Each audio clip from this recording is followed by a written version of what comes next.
L'économie burundaise repose essentiellement sur l'agriculture, une activité qui occupe une grande partie de la population. Mais pour améliorer la production agricole, certaines conditions doivent être remplies, notamment de l'eau, des ingrédients de qualité, une terre fertile et un capital humain qualifié. C'est dans cette optique que le ministère de l'Environnement, de l'Agriculture et de l'Élevage, le Minagri, l'APF et le Conseil pour l'éducation et le développement, COPED en sigle, avec le financement de la coopération belge au développement, ont présenté à la population de la province de Kirundo le programme d'appui au développement de l'irrigation, PADI en sigle.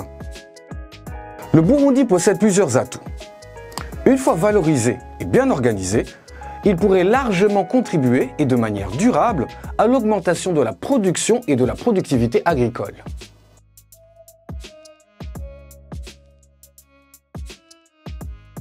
Les communes de Wusoni et de Gitowe disposent de marais qui nécessitent des travaux de réhabilitation et d'aménagement afin que les cultures soient irriguées et ce, même pendant les périodes de saison sèche. Ces marais, bien aménagés, pourront au moins doubler la production du riz et ceci aura pour conséquence immédiate l'augmentation du revenu des producteurs de cette contrée. Ihangiro y'uwo mugambi PADI ni ugushigikira no guteza imbere ubuhinga bwo kuvomera imirima ngo umwimbu bikunde wiyongere mu gihugu cacu. Le programme 2022-2026 d'appui au développement de l'irrigation, qui est lancé officiellement aujourd'hui, vise à améliorer les conditions de vie des producteurs et productrices des communes de Busoni et de Gitobe. Le Minagri, l'APF et le COPED comptent à travers le programme d'appui au développement de l'irrigation PADI en sigle, améliorer la condition de vie des populations de la commune de Gitobe et Wusoni en construisant ou en réhabilitant les infrastructures d'irrigation des marais de Muhembuzi et Ndurumu ainsi que leurs bassins versants. C'est le marais de Muhembuzi.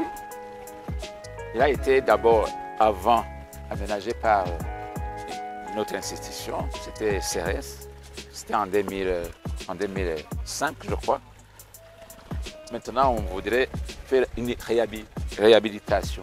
Le marais de Ndurumu, c'est un marais à cheval entre deux communes, commune Gitobe et commune Wusoni. Ce marais a deux versants. Un versant qui est dans la commune Gitobe et un autre versant qui est dans la commune Wusoni. Ici, vous pensez ici, à la limite. Oui, c'est la limite ça.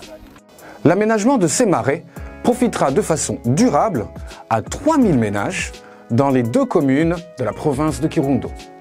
De Muhembuzi, ça sera aménagé tout nouveau. Il n'y a pas d'aménagement antérieur. Cette province a connu, au cours des dernières décennies, une diminution de la production agricole liée aux aléas des changements climatiques. L'aménagement de ces marais, ainsi que de leurs bassins versants, permettra d'améliorer la résilience de la population face à cette menace. Le programme d'appui au développement de l'irrigation ne va pas se limiter à la réhabilitation et à l'aménagement de ces marais et des bassins versants, mais il compte également renforcer les capacités techniques et organisationnelles des producteurs, de leurs organisations, ainsi que des services techniques du ministère de l'Environnement, de l'Agriculture et de l'Élevage, et des structures décentralisées. Ce renforcement des capacités permettra de maximiser la rentabilité des investissements et d'assurer leur durabilité.